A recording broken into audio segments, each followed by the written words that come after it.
Hello students, it's Dr. Yu.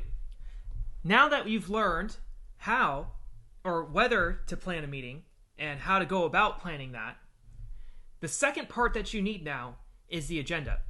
The agenda is going to be something that's still technically part of the planning process because this happens before the meeting. You're going to hand out a document that's going to let people know what the meeting is going to be about. And this document should come days before the meeting actually starts. And not only is this document going to tell us what the meeting is going to be about, but it's also going to help you as a facilitator to ensure that your meeting stays productive.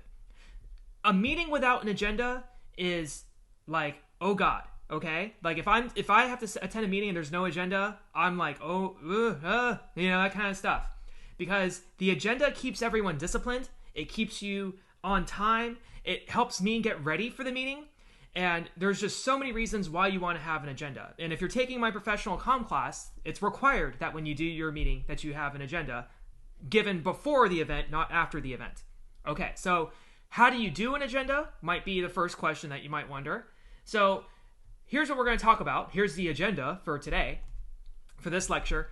Why have an agenda? So we're going to go into detail once again, because I cannot emphasize having an agenda more than anything else. But secondly, we're going to talk about descriptive components, and we'll talk about what exactly do you put on agenda. And I'm going to show you some sample agendas that I've created for my own meetings. I've ran tons of meetings before, and I'll tell you what I put in mine and how they work. And by the way, I get complimented on my meetings, so, not trying to sound arrogant, but you know what I mean. So I know what I'm doing. Okay, so thirdly, item planning. So part of meeting planning is strategy. And there's a strategic component to meeting planning where you have to think, what's the order of items that I want to put everything in? And then we're going to talk about different theories and approaches to what's the best way to order your items. And then lastly, we'll talk about pre-meeting work. So what exactly is that, and what do you do, and how do you get everyone going on that? So first, let's talk about why have an agenda. So here's an example of an agenda that I've done before when I was chairing in the Academic Affairs Committee. There's a couple of reasons why you want to have an agenda. Number one, it's a strategic plan. The agenda is going to help you strategically figure out what you can accomplish in the allotted time that you have. And specifically, in what order do you want to accomplish things? And once again, we're going to talk about different item orders. And so your agenda is that strategy to ensure you're using your team's energy and attention to its optimal capacity and the time frame that you're given. But secondly, the agenda is a time management tool. Because when you create your items, we'll talk about items later, you're going to set specific time frames for each item. If you go over a certain item, then you'll have to make cuts on some other item.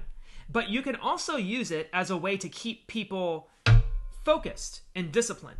Because if you say, we have 15 minutes to talk about this issue, if people start going off topic, because that's what happens in meetings when you have discussions, people go off topic or they start complaining about something that's irrelevant, or just things go off topic. You've sat in meetings before, you probably have seen this happen.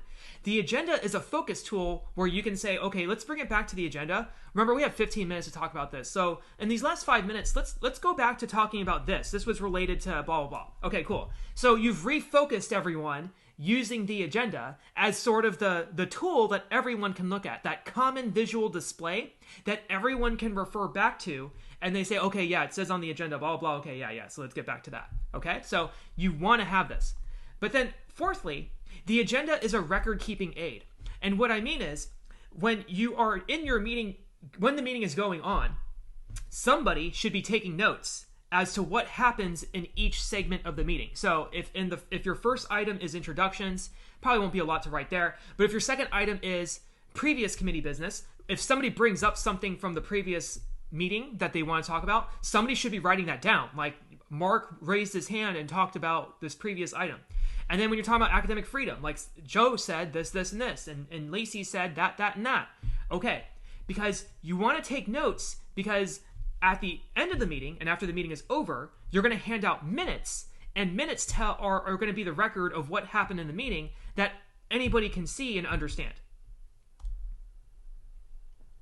Now, your agenda should have a couple of things. So this is an example of the communication club agenda. I helped found a communication club at my previous institution. So here's what the agenda looks like.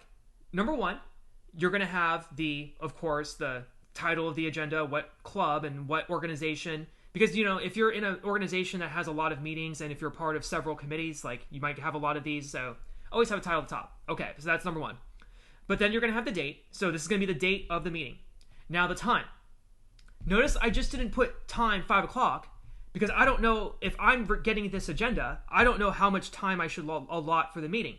So you should always have a beginning time and an end time. So I know, okay, I need to block out 5 to 6 p.m. on February 2nd, 2017, because that's how long the meeting is projected to last. So you always have the start time and the end time. Now that means then, when you create your agenda, all of your items should be able to fit this 5 o'clock to 6 o'clock time frame. And then of course you have the location, and if it's online, you say what platform. And if you're doing online, you should have Zoom, and then also the meeting number and password and all those things. Then you have participants. Now with participants, you want to list all of the people who are invited to the meeting. The reason you want to have this on the agenda is number one, then I know that I'm on the agenda. If I'm receiving this, then I'll know that I'm one of the participants and I know that I should be there. And then that'll avoid, do I have to be at this meeting? Are you on the participants list? Okay, so that solves that problem really fast. And then secondly, it helps me as an attendee know, oh, Celine's going to be there. Oh, great. And then I can also mention this to her, or I can ask her, hey, Celine, when we're at the meeting, do you want to talk about... So that gives us a chance to collaborate even before the meeting, to start talking about things and running ideas by each other. Then everybody comes prepared. Okay, then you have context. Now, context is where you're going to give the general point of the meeting, the general purpose of the meeting. So this is where you're going to say, why are we having this meeting? Like, what's the point? Why do I need to come to this? Well, the context is going to give that context. It's going to give that information. The purpose of this meeting is we have a project due on April 20th, and we need to keep each other up to date on what's going on, and we also may need to decide on invitations or whatever. Okay, so the context is going to tell us the why behind this meeting. So somebody's like, all right, why am I getting invited to a meeting? Oh, okay, context. Oh, okay, we have to do that. Oh, okay, that kind of stuff. Okay.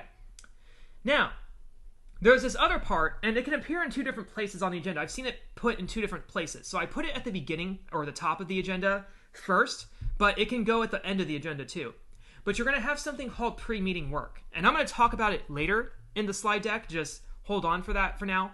But just in short, pre-meeting work is work that you want your participants to do prior to the meeting. So when they come, it's already done, and then they can be better prepared for the discussion or whatever you're going to have them do.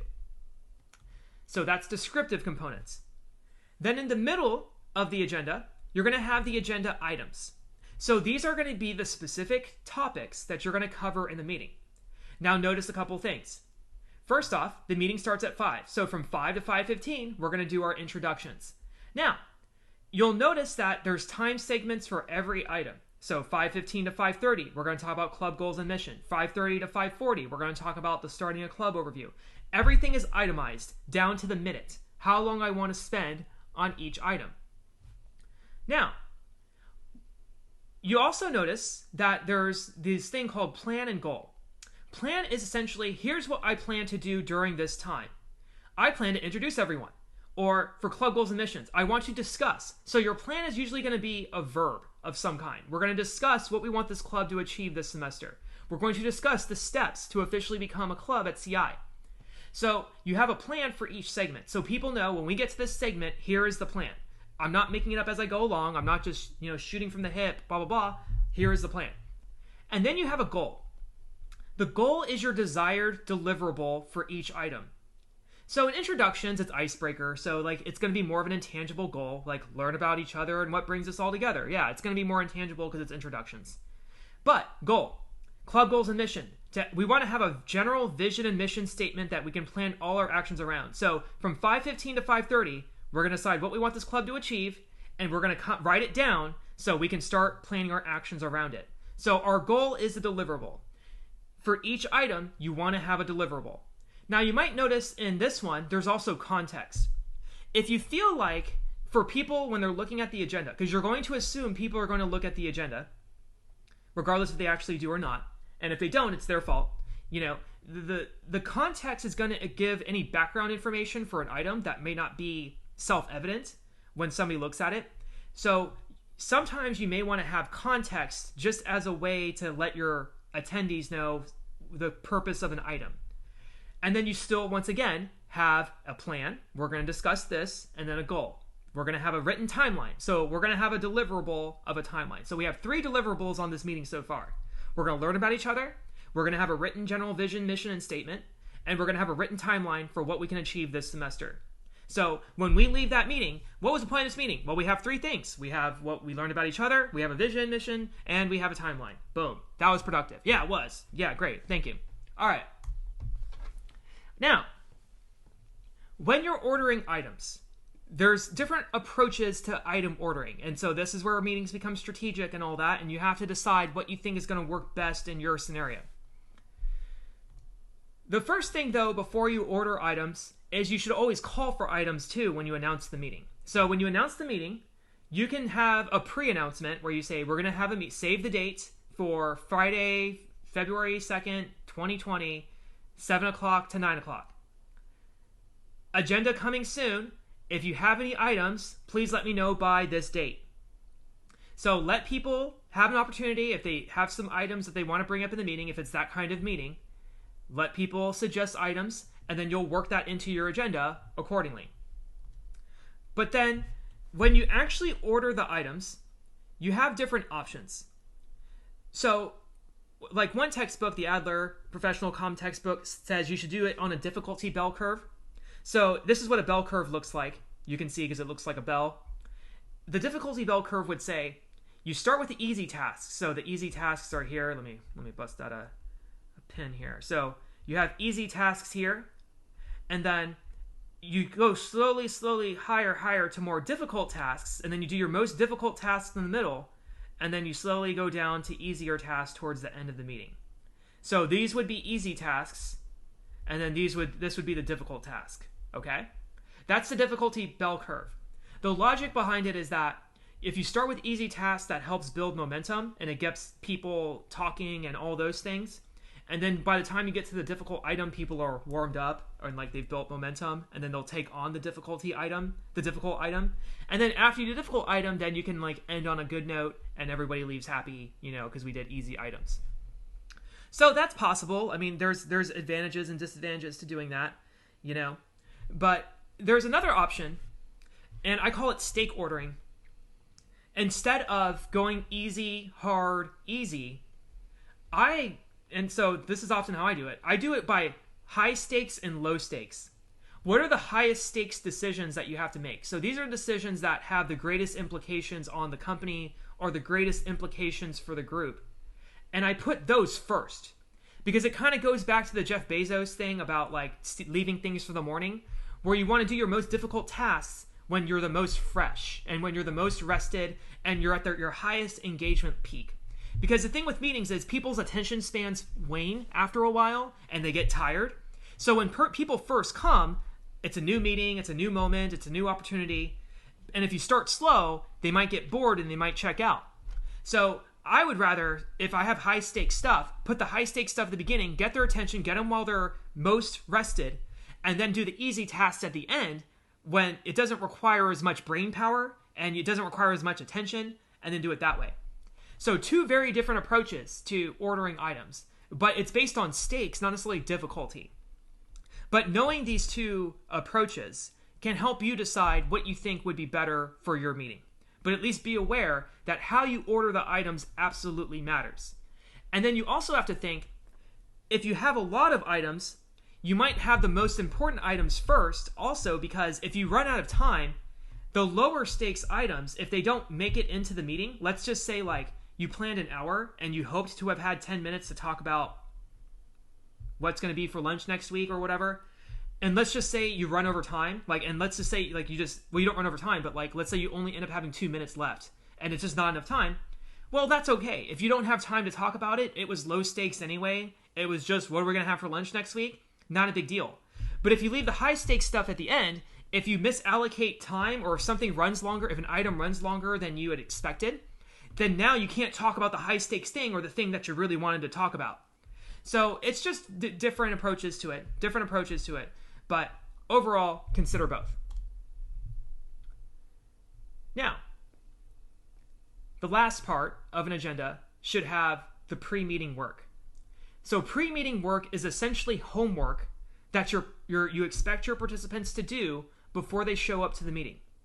Why would you assign homework? Well, because you want to save people time when you want to save the meeting time is what you want to do. If you want people to look at a document, let's say you want to make a decision about a document that was recently released. Maybe you want everyone to decide to look at a draft of something, like a draft of a vision statement.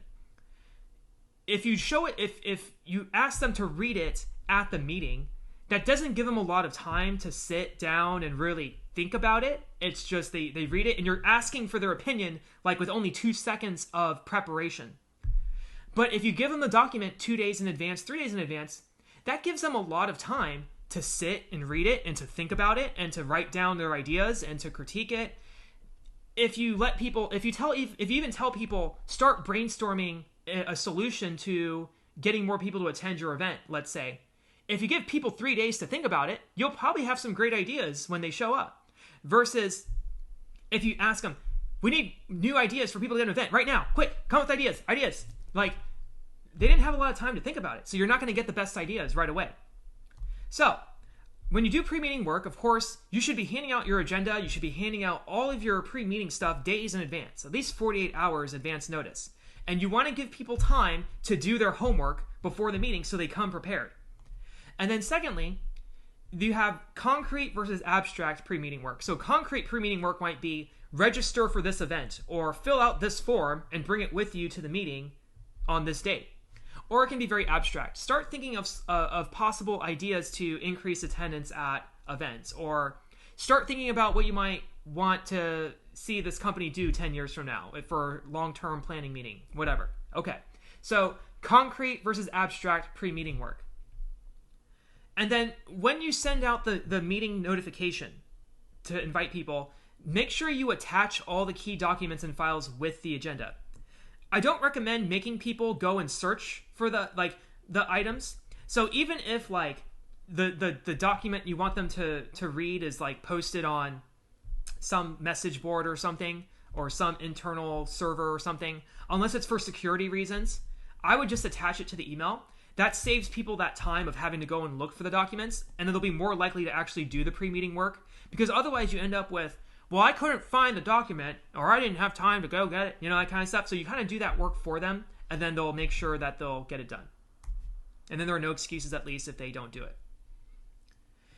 So in review, we talked about why you should have an agenda.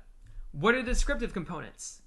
Item planning, ordering, what do you put in items, how do you plan those things out, and of course, pre-meeting work. When in doubt, always ask for more time than what you think you need, because it's always easier to end early, number one, and it's always easier to add time to items than to take away time from other items. And so with that said, now that you have an agenda and that it's dispersed, we move on now to part 3, facilitation, where you actually learn how to run the meeting.